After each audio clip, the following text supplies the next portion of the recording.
set fire to Selamat pagi, selamat siang, dan selamat malam untuk teman-teman sekalian. Di zaman yang canggih ini mempermudah kita dalam memproses data. Teknologi saat ini memungkinkan data dikumpulkan secara kontinu dan otomatis.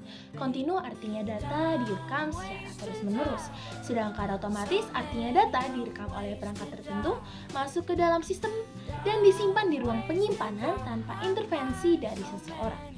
Lalu proses pengumpulan data juga dapat dikategorikan menjadi pengumpulan data aktif dan pengumpulan data pasif. Pengumpulan data aktif artinya proses pengumpulan data akan terjadi jika ada pengguna yang aktif untuk berpartisipasi pada proses pengumpulan data tersebut. Sebaliknya, proses pengumpulan data pasif adalah proses pengumpulan data yang dilakukan tanpa membutuhkan keterlibatan orang tertentu. Berikut saya Tiasa Salsabila Aljibra akan menjelaskan beberapa contoh teknologi yang digunakan untuk mengumpulkan data. Yang pertama kita bahas adalah web crawler. Seperti yang kita tahu, web crawler atau sering juga disebut dengan spiders adalah sebuah tool yang mengindeks dan mengunduh konten dari internet lalu disimpan ke dalam database mesin pencari, sehingga saat ada orang yang mencari suatu informasi, mesin pencari akan langsung menampilkan hasil yang relevan dari database tersebut. Setiap mesin pencari yang ada di internet memiliki web crawlernya sendiri. Oleh karena itu, jika kamu melakukan pencarian dengan keyword yang sama di mesin pencari lain, akan menghasilkan hasil yang berbeda pula. Beberapa web crawler lain selain Googlebot adalah sebagai berikut. Yang pertama adalah Bingbot dari Bing, Slothbot dari Yahoo, DuckDuckBot dari DuckDuckGo, Baidu Spider dari Baidu, YandexBot dari Yandex, Sogo Spider dari Sogo, Axebot dari Axelet, dan yang terakhir Alexa Crawler dari Amazon. Internet selalu berubah dan berkembang setiap waktunya.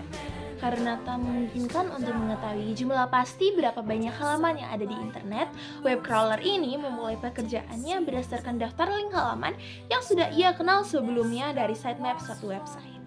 Nah, dari link sitemap tersebut, ia akan menemukan link-link lain yang tersebar di dalamnya.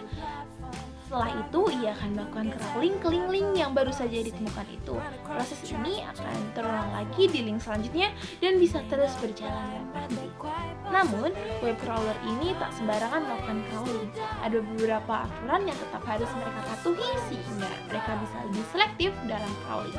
Biasanya dalam melakukan crawling, ia mempertimbangkan 3 hal. Yang pertama adalah menuruti keinginan robot sebagai asli, yang kedua adalah kunjungan rutin, dan yang terakhir adalah seberapa penting dan relevan suatu halaman. be safe around trains, a message from Metro. Fungsi utama dari web crawler memang mengindeks konten di internet. Namun di samping itu ada beberapa fungsi lain yang juga tak kalah penting. Yang pertama, membandingkan harga. Web crawler bisa membandingkan harga dari suatu produk di internet, sehingga harga ataupun data dari produk tersebut bisa akurat. Jadi, kalau kamu mencari suatu produk, harga tersebut akan langsung muncul tanpa perlu masuk ke website penjualnya. Yang kedua, ada data untuk tools analisis. Tools analisis website seperti Google Search Console dan Screaming Frog CEO mengandalkan web crawler untuk mengumpulkan data-datanya dan melakukan indexing, sehingga data-data yang dihasilkan selalu akurat dan terbaru. Yang terakhir, dan tak kalah penting adalah data untuk statistik. Web crawler juga memberikan data-data penting yang bisa digunakan untuk website berita dan website statistik. Misalnya, hasil pencarian akan muncul di section news. Jika kamu mengikuti cara daftar Google News, untuk itu website memerlukan sitemap khusus yang akan di-crawl oleh web crawler nantinya. Invite a psycho killer inside. Selanjutnya yang akan kita bahas adalah chatbot. Chatbot adalah program komputer yang menyimulasikan percakapan manusia melalui perintah suara, obrolan teks, atau keduanya. Chatbot sendiri adalah kependekan dari chatterbot yang merupakan kecerdasan buatan atau AI, Artificial Intelligence. Adanya chatbot dalam situs tertentu memudahkan pelanggan untuk mengajukan sesuatu seperti pengembalian barang, refund, dan comply. Penggunaan chatbot juga sudah mulai digunakan oleh situs pemerintahan. Penggunaan chatbot bermanfaat untuk situs pemerintahan yang memberikan layanan masyarakat. Beberapa contoh chatbot yang mungkin akrab dan sering kita gunakan, yang pertama adalah Siri by Apple. Virtual Assistant Siri merupakan tipe chatbot AI yang bisa digunakan dalam perangkat Apple. Yang kedua, Duolingo merupakan salah satu aplikasi yang menggunakan chatbot AI dan digunakan untuk berfokus pada pembelajaran bahasa yang baik dan mudah digunakan. Dan yang ketiga, World Health Organization. Di awal masa pandemi, WHO menjadi haluan dalam informasi COVID-19. Mereka kemudian membuka layanan WhatsApp chatbot untuk memberikan informasi kepada masyarakat dunia. Yang pertama, chatbot yang berorientasi pada tugas. Chatbot yang satu ini adalah sebuah program dengan tujuan tunggal yang fokus menjalankan satu fungsi saja. Jenis chatbot yang satu ini dapat menghasilkan respon otomatis seperti percakapan untuk menjawab pertanyaan pengguna. Interaksi chatbot ini sangat spesifik dan struktur, sehingga paling cocok digunakan untuk memberikan layanan bagi pengguna. Obrolannya juga berorientasi pada tugas untuk menangani pertanyaan umum, misalnya mengenai jam buka toko atau transaksi sederhana pada suatu bisnis online. Meskipun hanya memiliki kemampuan yang cukup dasar, jenis chatbot ini paling umum digunakan untuk suatu bisnis. Yang kedua, chatbot yang bekerja dengan dasar data dan prediktif.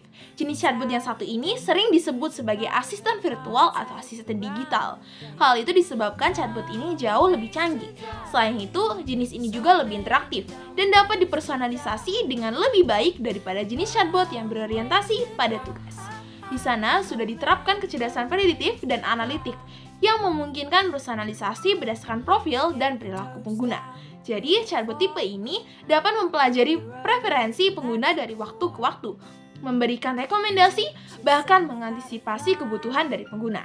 Jika kamu penasaran, contoh chatbot yang canggih ini adalah Alexa dari Amazon, Google Assistant, atau Siri dari Apple.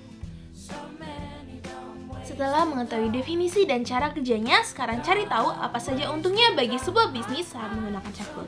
Yang pertama, menghemat waktu.